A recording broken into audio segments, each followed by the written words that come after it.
Hey everybody, how's it going? It is Matt and it is Maniac Monday. Yes, folks, it is already the beginning of the week. It's hard to believe the weekend is already over. It just flew on by, which I hope each and every one of you had a fantastic weekend. Hopefully you got to get out and enjoy the weather wherever you're at. Maybe take in a movie or two. I don't know. Maybe binge watch some series, all that fun jazz.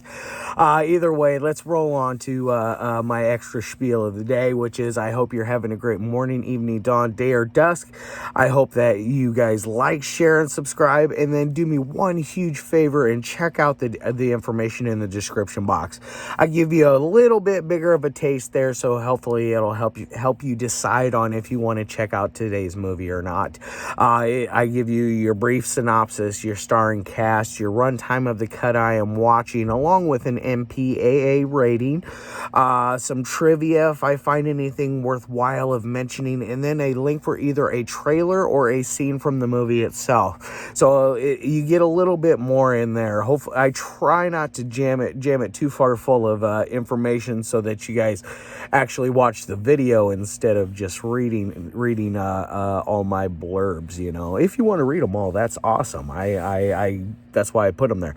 But either way, now that I got all that out of the way, let's roll on to the film of the day. And today's came out all the way back in 1975. So it's hard to believe that this one is already that old. It is none other than the classic Ilsa Sue Wolf of the SS. Yes. What an amazing little gem this one is. A part of the American wave of Nazi exploitation. There was a huge wave of Nazi flicks coming out in the 70s. Just because they made the perfect bad guys. They still do at this point. You know, you throw out Nazi out there and everybody's quick to throw out some fisticuffs. So it is definitely a touchy subject still amongst all of the people of the world, you know, one of those things. But either way, now this release, I am 100% sure this is a bootleg, because I have not known of anybody to have released this on Blu-ray. I know that it has a very, very, very old DVD, along with some old Region 2 DVD stuff going on out there.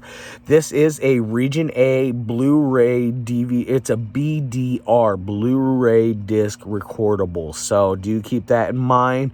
It is burned on demand. The one thing that really throws me for a curve on this one for the bootleg, the picture quality is very crisp and clean, for one. For two, there's an audio commentary track with actors and the director, casting crew, said on there. And there's a trailer for the link, or not a link, but there's a trailer for the X-rated version of the trailer that they made for this. Interesting stuff. So is it a bootleg? I still think so. It does happen to have some nice artwork going on for it, is for a crappy little bootleg. It is, like I said, a BDR. There is zero reversible artwork, which I kind of figured there wasn't going to be when I jumped in and decided to buy this. There is a bootleg 4-pack that has or 3-pack, 4-pack. I think it's 4 that has all the Ilsa movies in there, because I think they count The Wicked Warden as one of them. Even though Dianne Thorne's only in this, Harem Keeper of the Oil Sheiks, and Tigress of Siberia. So she's not in The Wicked Warden. So I only count the 3 that she was in. So yes. Now, what is this exactly about? It is extremely loosely based on Ilse Coach, the bitch of Buchenwald. What a evil, just despicable, deplorable person that Ilse Coach was, or Cock, or Coke, or however it is. She was a very, very evil woman. She is the one that is more than likely responsible for the skin lampshades, the pressing of tattoos between glass, the stealing of teeth, the making of objects with poor victims of the Holocaust, making everyday items out of them, which is just scary and just mind-blowing to think that they did that. They did do that, and it just it sticks with you. But either way, they don't go through that stuff here in the movie.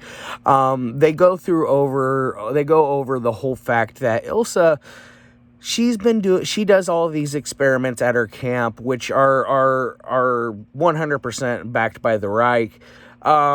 These sexual experiments are basically to see how far. They're not really sexual experiments, but there's a lot of sexual stuff in with it. These experiments that are just mind-blowing, just to prove to the Reich that women are strong enough to fight on the front lines with men. That's the only thing that I agree with. Like, oh yeah, sure, they can definitely fight the front lines with men. They're as good as any other willing body, in my opinion, but that's neither here nor there. Either way, so that's what she's trying to do. She's trying to prove that they are just as strong and capable and willing and able to be more successful in ways as a soldier, which is just crazy to think. And then all the while this is going on, she has just a crazy sex drive, and she basically makes the males of these work camps come and have sex with her. And if they're good at what they do, she lets them live. If not, she tends to mutilate them in very, very nasty ways, which involves a surgical scalpel type thing in a man's genitalia. So if that lets you know the kind of woman that Ilsa is, she is definitely pulls no punches. As a matter of fact, when it comes to torturing this one girl in particular, who is kind of defiant right from the beginning, from when Ilsa meets her, because they have these girls coming in lined up one by one, naked, basically deciding whether they're going to be put into the sex camp or the work camp. Most of the ones that are strong-willed end up in the sex camp, the work camp, which is basically where she does all these experiments on these people. There's one in particular that she's really not fond of, in that she gets quite a bit of pleasure from torturing this poor young girl, where at one point they have a rubber man's part genitalia piece that has a copper coil wrapped all the way around it from tip to bottom, and she jams this thing in the girl, and it happens to shoot an electric charge out of it into her hoo-hoo.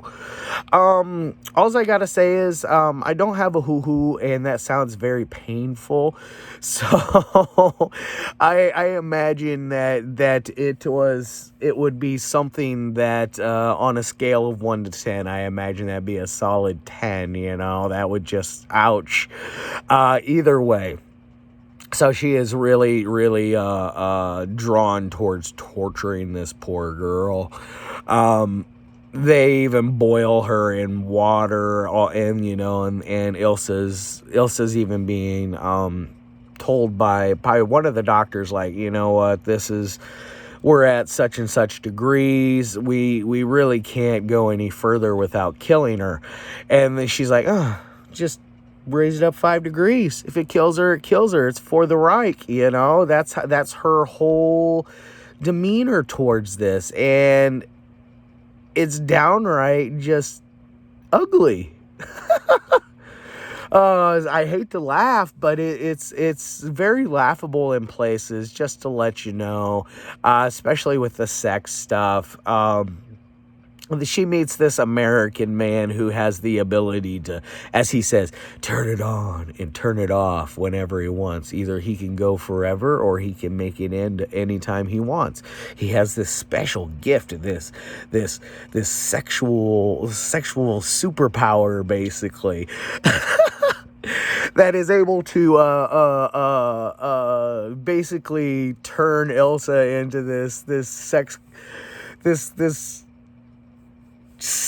I don't know, sex crazed. She's already sex crazed, but it turns her into this bowl of jello, essentially, because he is able to please her the way that no other man has been able to.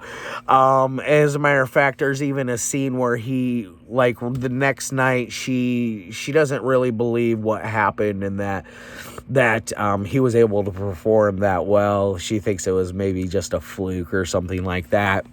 So she brings him in the next night and has the lucky son of a bitch gets to hang out with 2 chicks at the same time. Call me crazy, but I think the guy's living the life, you know, right now. All he's got to do is worry about getting it up and sexually pleasing Ilsa. I mean, call me crazy, but that's a lot better than working in being in Auschwitz or Dachau or any of those nasty, horrible, deplorable places. So he gets away with a little bit of, I would say he has some pull, so he's able to get away with a little more than the others are.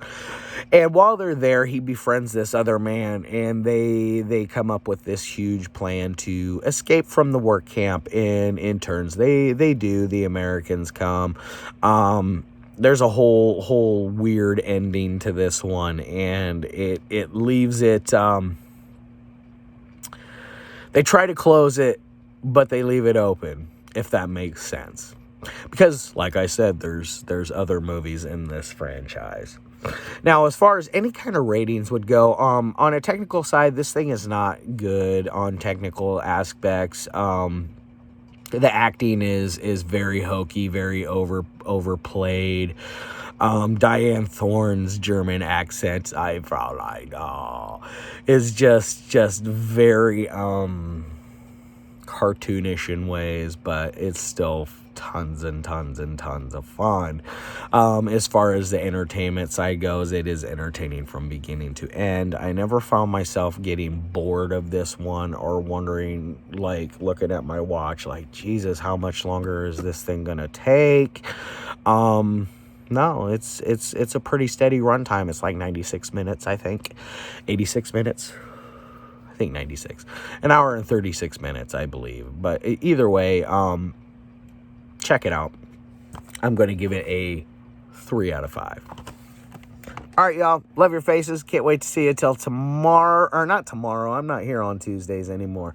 But I'll see you Wednesday with another gem. I think I might be doing a one with a killer monkey. I don't know. We'll see. Love your faces.